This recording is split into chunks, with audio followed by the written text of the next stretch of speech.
Hello, Steve White, Track by 89 for Steve Arts 89. Well, we have had the episode Space Adventure Hour. Yeah, it's really insulting on one level to Star Trek. The first 5 minutes is a complete parody, but it's a parody where, in order to make Star Trek look bad, they have to exaggerate it and act like it was a 50s style Flash Gordon serial, because that's the only way to make it look bad, is to actually regress it to something that wasn't even. And it's really frustrating. I keep hearing people say how they keep doing this take on the 60s production. I'm like, that wasn't the 60s production. They had to make it look like something from the 50s. And the fact that people can't tell the difference between 50s serials, which were usually in black and white, and the original Star Trek show, just shows these people don't watch the show, aren't familiar with it, and just have no idea. So the first 5 minutes is just that. They even have a credit sequence which is copying the original Star Trek. And I mean, it's just awful. The costumes that the women are wearing, the costumes of, I mean, like I said, it's Flash Gordon, but in colour, and they're acting like that Star Trek. And it's really insulting to Star Trek to act as though it was that cheap and that bad and looked that awful when it didn't. So it's just really insulting.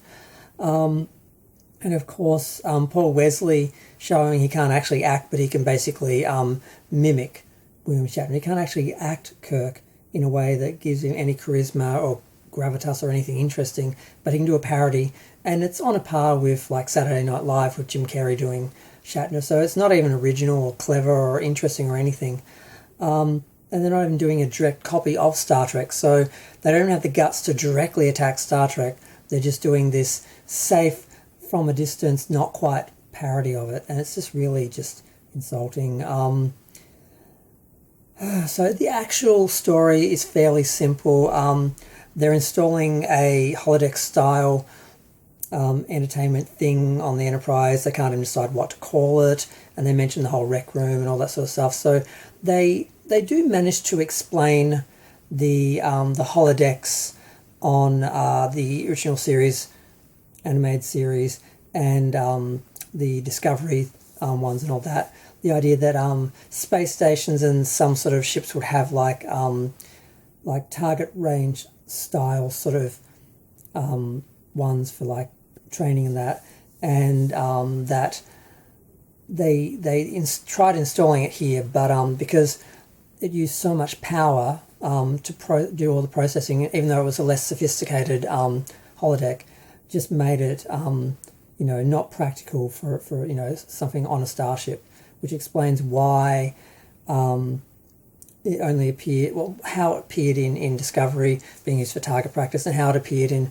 Star Trek as an experiment that went wrong, something that Scotty was trying to play with. Like, he obviously saw the potential in this and thought he could manage it, but couldn't, and it takes years until we get to Next Generation, in like 100 years, for them to get it to the point where they can use it without all the power issues, because it draws so much power, the ship is basically paralysed and nearly gets sucked into like a drama in space, of course.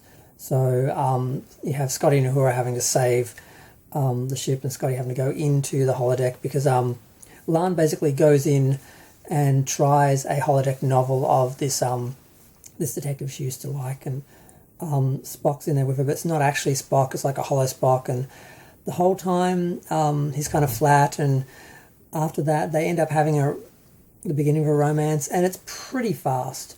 We had hints of it last episode, the same episode where he was mourning Christine and mooning after her, and now he's like engaging with La'an, and by the end of the episode they're making out. It's a bit fast, and I know they only have 10 episodes, but still, that's the kind of thing they probably could have moved into next season, and given it some actual time. So yeah, it's just, I mean, not a lot happens. I mean, there's the actual murder mystery. There's like a Lucille Ball, Dorothy Fontana / sort of character, and there's a Gene Roddenberry sort of character, and they sort of do little homages to everyone without actually just doing an actual take on the Star Trek production and so forth.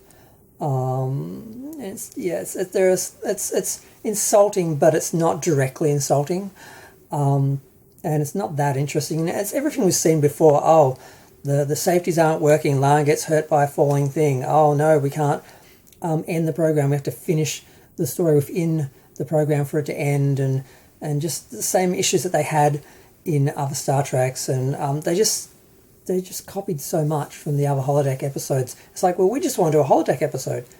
And it's like, they can't do anything original. They can't do their own stories, have their own identity. They have to keep pulling from Star Trek while trashing it and parodying it and not improving it. Like, don't do something unless you can add to it or improve it. And they never do that. It's just, yeah, and they even have bloopers at the end. It's like, God, what is this? America's Funniest Home Video or something? It's just nasty. It's just cheap and nasty, and